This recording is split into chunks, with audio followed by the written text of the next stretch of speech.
नमस्कार, आप देख रहे हैं 4 PM। मैं हूं आपके साथ सिमरन। आइए शुरू करते हैं दिन भर की बड़ी खबरें, लेकिन उससे पहले एक नजर आज की हेडलाइंस पर। महासचिव प्रियंका गांधी ने आज राजस्थान के दौसा से भाजपा पर बोला बड़ा हमला। कैश फॉर क्वेश्चन मामले में महुआ मोइत्रा की बड़ी मुश्किलें, 31 अक्टूबर तक टली सुनवाई। राहुल गांधी की लोकसभा सदस्यता दोबारा बर्खास्त करने की याचिका एससी ने की खारिज।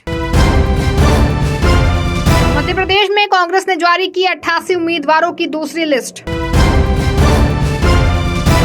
सीएम नीतीश के बीजेपी नेताओं की दोस्ती वाले बयान पर गिरिराज ने दिया विशेष तर्क। मराठा आरक्षण को लेकर एक्टिविस्ट ने की आत्महत्या। सुसाइड नोट में शिंदे सरकार को ठहराया जिम्मेदार। बीजेपी सांसद रक्षा खडसे पर लगा 137 करोड़ रुपए का जुर्माना। राजस्थान में विधानसभा चुनाव को देखते हुए कांग्रेस महासचिव प्रियंका गांधी आज राजस्थान के दौसा पर पहुंची, जहां पहुंचकर उन्होंने जनसभा को संबोधित करते हुए कहा कि हमारी पार्टी में एक तरफ जहां अशोक गहलोत का अनुभव है, वहीं दूसरी तरफ पायलट जैसे युवा नेता। भाजपा पर निशाना साधते हुए और क्या कुछ कहा प्रियंका गांधी ने, आइए जानते हैं हमारी इस रिपोर्ट में। कांग्रेस महासचिव प्रियंका गांधी आज राजस्थान दौरे पर हैं। इस दौरान उन्होंने दौसा में सिकराय के कांदोली में जनसभा को संबोधित किया। सभा को संबोधित करते हुए उन्होंने कहा कि असली नेता वर्तमान और भविष्य की ओर देखता है, वो अतीत की बात नहीं करता। जो नेता सचमुच चाहते हैं कि प्रदेश और देश आगे बढ़े, वो सिर्फ अपना मान सम्मान नहीं देखते। बड़ी बड़ी बिल्डिंगें बनाना, 20,000 करोड़ का संसद भवन बनाना, ये भाजपा के नेता करते हैं। प्रधानमंत्री 8-8 हजार करोड़ के हवाई जहाज खरीद रहे हैं और किसानों का कर्ज माफ करने की मांग पर कहते हैं कि पैसा नहीं है। आप सोचिए कि आपकी उम्मीद थी कि वे देश की रक्षा करेंगे, लेकिन हुआ क्या? देश की कंपनियों को अपने पूंजीपति मित्रों को बेच दिया। जहां आरक्षण मिलना था वहां भी नहीं मिलेगा। आज ये नौबत आ गई है कि प्रदेश की सरकार महंगाई राहत कैंप लगा रही है, क्योंकि देश की सरकार ने महंगाई बढ़ा दी है। उन्होंने कहा कि जब जब चुनाव आता है वे धर्म की बात करते हैं। धर्म को कोई हिंदुस्तानी नहीं नकार सकता, पर आपको ध्यान देना होगा कि ये बात चुनाव के समय क्यों उठ रही है। साथ ही उन्होंने बेरोजगारी के मुद्दे पर कहा कि जो बच्चे देश के लिए तैनात होने के लिए तैयार हैं और आपने अग्निवीर जैसी योजना निकाल दी, कोई बच्चा अब जाना ही नहीं चाहता। भयानक बेरोजगारी है। जाहिर तौर पर प्रियंका गांधी की जनसभा इसलिए भी खास मानी जा रही है क्योंकि विधानसभा चुनाव में भाजपा और कांग्रेस का मुकाबला आमने सामने है। वर्तमान में राजस्थान में कांग्रेस होने की वजह से कांग्रेस यहां से किसी भी कीमत पर हारना नहीं चाहती है। ध्यान देने वाली बात यह है कि यदि कांग्रेस की सरकार दोबारा से राजस्थान में बनती है तो ये राजस्थान के इतिहास में पहली बार होगा जब कोई सरकार दोबारा आएगी। अपने तेज तर्रार भाषणों की वजह से चर्चा में रहने वाली महुआ मोइत्रा इन दिनों एक विवाद की वजह से सुर्खियों में बनी हुई हैं। महुआ के ऊपर आरोप है कि उन्होंने संसद में सवाल पूछने के बदले कैश लिया। क्या है पूरा मामला, आइए जानते हैं हमारी इस रिपोर्ट में। टीएमसी सांसद महुआ मोइत्रा ने दिल्ली हाई कोर्ट में बीजेपी सांसद निशिकांत दुबे, सुप्रीम कोर्ट के वकील जय अनंत देहाद्रई और कई मीडिया संगठनों के खिलाफ मानहानि का मुकदमा दर्ज किया है। इस मामले पर आज दिल्ली हाई कोर्ट में सुनवाई हुई। जय अनंत ने अदालत में महुआ के वकील पर मामला वापस लेने की बात कहने का आरोप लगाया। साथ ही उन्होंने कॉल रिकॉर्डिंग होने का भी दावा किया। उन्होंने इस बारे में आज ही ट्वीट करके जानकारी भी दी थी। महुआ मोइत्रा ने 18 अक्टूबर को निशिकांत दुबे, जय अनंत और सारे मीडिया संगठनों के खिलाफ दिल्ली हाई कोर्ट में मानहानि का मुकदमा दायर किया। निशिकांत दुबे और अनंत ने आरोप लगाया है कि टीएमसी सांसद महुआ मोइत्रा ने लोकसभा में सवाल पूछने के लिए कैश लिया है। महुआ ने इन्हीं आरोपों को लेकर मानहानि का मुकदमा किया। वहीं महुआ मोइत्रा के आचरण पर उनके मित्र रहे व्यापारी अनंत ने गंभीर आरोप लगाए हैं। अनंत ने ही चिट्ठी लिख करके महुआ पर पैसे से लेकर प्रश्न पूछने का आरोप लगाया था।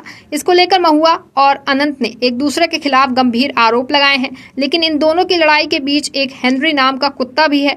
ये कुत्ता फिलहाल महुआ के पास है और अनंत इसकी कस्टडी अपने पास चाहते हैं। इसको लेकर भी ये मामला गर्म है। गौरतलब है कि महुआ मोइत्रा से जुड़ा ये मुद्दा लगातार बढ़ता ही जा रहा है। ऐसे में आने वाले 30 नवंबर को ही ये साफ हो पाएगा कि ये मुद्दा अभी कितना लंबा चलने वाला है। महुआ मोइत्रा से जुड़े इस मामले पर राजनीतिक दलों में भी हलचल जो है वो काफी ज्यादा बढ़ गई है। मोदी सरनाम मामले में राहुल गांधी को सुप्रीम कोर्ट से मिली राहत और सदस्यता बहाली के बाद एससी के एक वकील ने जनहित याचिका दाखिल करके राहुल गांधी की सदस्यता रद्द करने की मांग की थी, जिसको लेकर के आज कोर्ट ने उस वकील को कड़ी फटकार लगाते हुए और क्या कुछ कहा है, आइए जानते हैं हमारी इस रिपोर्ट में। मोदी सरनेम को लेकर एक विवादित टिप्पणी के मामले में राहुल गांधी को कुछ समय के लिए अपनी लोकसभा सदस्यता खोनी पड़ी थी। उन्हें इस मामले में निचली अदालत ने सजा भी सुनाई थी, जिसके बाद राहुल गांधी इस सजा को लेकर सुप्रीम कोर्ट गए, जहां उन्हें राहत मिली और सदस्यता बहाल हो गई। इसके बाद सुप्रीम कोर्ट के एक वकील ने जनहित याचिका दाखिल की। इस याचिका में मांग की गई कि राहुल गांधी की सदस्यता रद्द की जाए।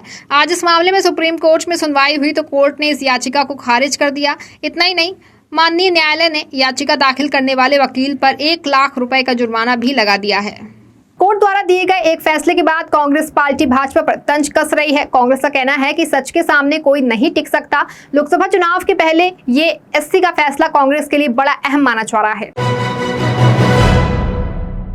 विधानसभा चुनाव की तारीखें जैसे जैसे नजदीक आती जा रही हैं, वैसे ही वैसे पार्टियां अपना प्रचार तेज कर रही हैं। ऐसे में मध्य प्रदेश विधानसभा चुनाव को मद्देनजर रखते हुए कांग्रेस ने उम्मीदवारों की दूसरी सूची जारी कर दी है, जिसमें कि कुछ फेरबदल भी देखने को मिला है। क्या है पूरा मामला, आइए जानते हैं हमारे इस रिपोर्ट में। मध्य प्रदेश में विधानसभा चुनाव के लिए कांग्रेस पार्टी पूरी तरह तैयार दिख रही है।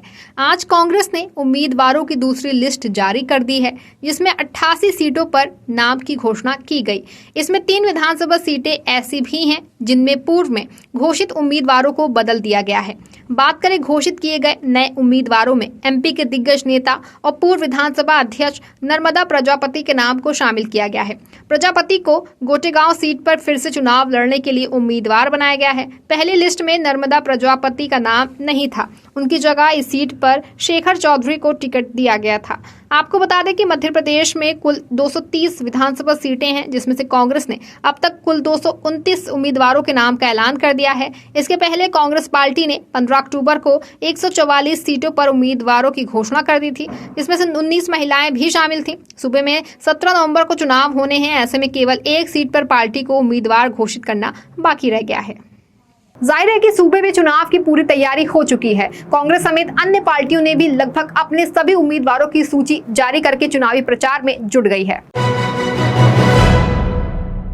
सीएम नीतीश कुमार द्वारा मोतिहारी के महात्मा गांधी सेंट्रल यूनिवर्सिटी के दीक्षांत समारोह में इशारों में बीजेपी नेताओं को अपना दोस्त बताने पर बिहार की राजनीति गर्मा गई है। इसकी चर्चा पूरे बिहार में है। इसी बयान पर अपनी प्रतिक्रिया देते हुए क्या कुछ कहा केंद्रीय मंत्री गिरिराज सिंह ने, आइए जानते हैं हमारी इस रिपोर्ट। बीजेपी के नेताओं से दोस्ती वाले सीएम नीतीश कुमार के बयान पर बिहार में सियासत गर्मा गई है। तरह तरह की बयानबाजी हो रही है, जिसको लेकर के अब केंद्रीय मंत्री गिरिराज सिंह ने कहा कि ये बीजेपी के लिए मुख्यमंत्री नीतीश कुमार का प्यार नहीं था, बल्कि ये बड़े भाई और छोटे भाई के बीच का झगड़ा है।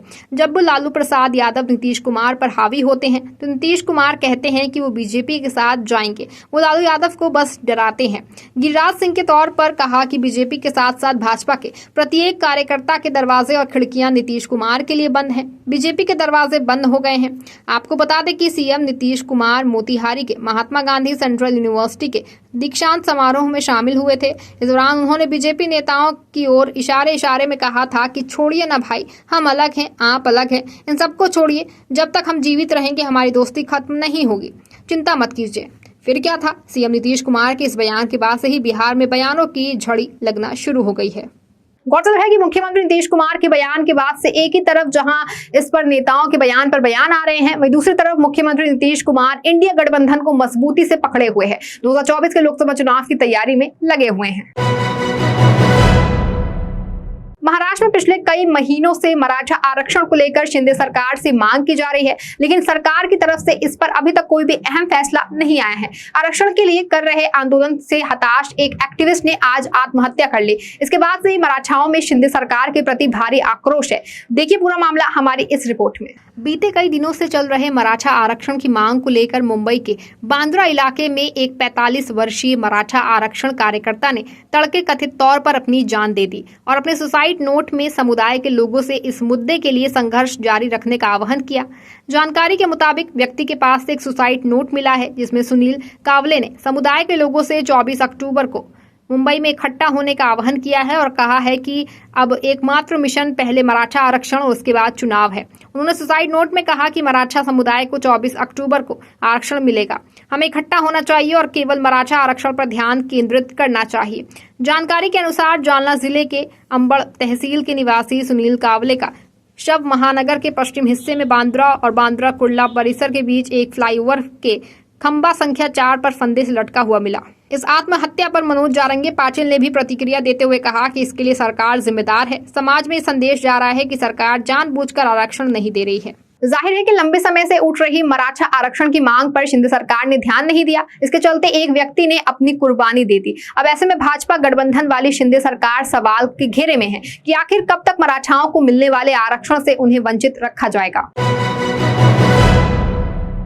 एक तरफ जहां राज्यों में चुनावी चर्चा हो रही है, वहीं महाराष्ट्र में भाजपा के लोकसभा सदस्य रक्षा खड़से पर 137 करोड़ से भी ज्यादा का जुर्माना लगाए जाने की चर्चा जोरों पर है। क्या है पूरा मामला, आइए जानते हैं हमारी इस रिपोर्ट में। वर्तमान में महाराष्ट्र विधान परिषद के सदस्य एकनाथ खड़से की पुत्रवधू और बीजेपी के लोकसभा सदस्य रक्षा खड़से की मुश्किलें बढ़ती दिखाई दे रही हैं, क्योंकि उन पर जमीन खुदाई के लिए अधिकारियों से अनुमति नहीं लिए जाने के मामले में 137 करोड़ से भी ज्यादा का जुर्माना लगाया गया है। दरअसल रक्षा खड़से को संबंधित विभाग की अनुमति के बिना अपनी जमीन से मिट्टी की कथित खुदाई के लिए 137 करोड़ रुपए का जुर्माना देने का निर्देश दिया गया है। जलगांव के मुत्ताई नगर तालुका के तहसीलदार ने उन्हें 6 अक्टूबर को नोटिस जारी किया था।